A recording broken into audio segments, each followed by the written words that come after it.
میں اپنے ہاتھوں کی پرواہ نہیں کر سکتا تھا کیونکہ میرے پاس کچھ ہی منٹ ہوتے تھے۔ اگر میں دیر کرتا تو کوئلے راکھ بن جاتے۔ میں بچپن ہی میں یتیم ہو گیا تھا۔ والدہ لوگوں کے کپڑے ست اور چھوٹے بہن بھائیوں کو سنبھالتی تھیں۔ جب ذرا بڑا ہوا تو سبزی منڈی میں سبزیوں کی بوری الفاٹنی اور رکھنے کی مزدوری کرنے لگا۔ سردیوں کے دن تھے، بارش ہو چکی تھی۔ صبح الفاٹے تو دیکھا امی بخار سے تپ رہی ہیں۔ گھر میں دوا کے پیسے نہیں تھے۔ فوراً منڈی پہنچا اور مالک سے کچھ پیسے مانگے، مگر انہوں نے کہا کہ میں بہانہ بنا رہا ہوں۔ اس دن سیٹھ کو جب ایک سودے کے پیسے ملے تو مجھ سے رہا نہ گیا۔ سوچا کہ کتنی ناانصافی ہے، میں 1 روپے کے لیے ترس رہا ہوں اور سیٹھ مٹھیاں بھر بھر کر روپے وصول کر رہا۔ اس سے میں عقل جاتی رہی۔ میں نے آنکھ بچا کر پیسے چارا لیے، لیکن میری قسمت کے میں پکڑا گیا۔ سیٹھ نے بھرے بازار میں مجھے بے عزت کیا۔ وہاں سے نکل کر میں سیدھا ریل کی پٹری کے پاس پہنچ گیا۔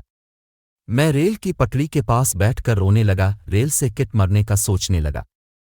یہ اس زمانے کی بات ہے جب کوئلے والی ریل گاڑیاں چلا کرتی تھیں اور جہاں جہاں سے گزرتی وہاں اپنی چمنی سے چھوٹے چھوٹے سرخ جلتے کوئلے الفاغلت جاتی۔ جس وقت میں وہاں بیٹھا تھا اسی وقت ایک ریل گاڑی ادھر سے گزری اور یوں ایک جلتا کوئلہ میرے برابر آ گرا۔ مجھے احساس ہوا کہ آج میں مر گیا تو اس کوئلے کی طرح راکھ بن جاؤں گا اور دنیا کو کوئی فرق نہیں پڑے گا، صرف میری ماں اور بہن بھائی برباد ہو جاتے۔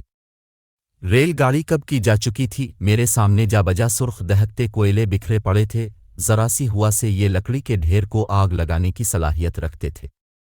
میرے دماغ میں خیال کو ندا اتفاق سے قریبی کچرے کے ڈھیر سے ایک ٹین ڈبہ مل گیا۔ اس میں بڑے بڑے جلتے کوئلے جمع کر کے بھاگتا ہوا قریبی تنور پہنچ گیا۔ وہ روٹیوں کے لیے تنور جلانے کی کوشش کر رہا تھا۔ سرد اور بھیگے موسم میں تنور جلانا بھی ایک مشکل مرحلہ ہوتا ہے۔ میں نے جلتے ہوئے کوئلے چند روپوں میں فروخت کر دیے، وہ بھی خوش ہو گیا اور میری ماں کی دوا کا انتظام بھی ہو گیا۔ اب میں صبح اور شام کوئلے جمع کرتا اور قریبی تنور والوں کو بیچ کر چند روپے کمانے لگا۔ میرے ہاتھ کی پوریں جل کر بے حس ہو گئی تھیں۔ میں اپنے ہاتھوں کی پرواہ نہیں کر سکتا تھا کیونکہ میرے پاس کچھ ہی منٹ ہوتے تھے۔ اگر میں دیر کرتا تو کوئلے راکھ بن جاتے۔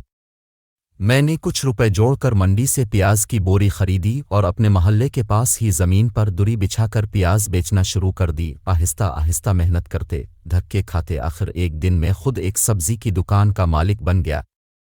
میں پیسے جمع کرتا رہا، پھر کپاس سے بنولا نکالنے والی ایک چھوٹی فیکٹری خریدی۔ اللہ نے اس میں بہت برکت ڈالی اور میں نے گھر بھی بنا لیا۔ میں نے ایک بات کا خیال رکھا کہ اپنے ملازمین کی قدر کرتا اور مشکل وقت میں جہاں تک ہو سکے ان کے کام آتا۔ اللہ کا احسان ہے کہ آج میں خوشحال زندگی گزار رہا ہوں۔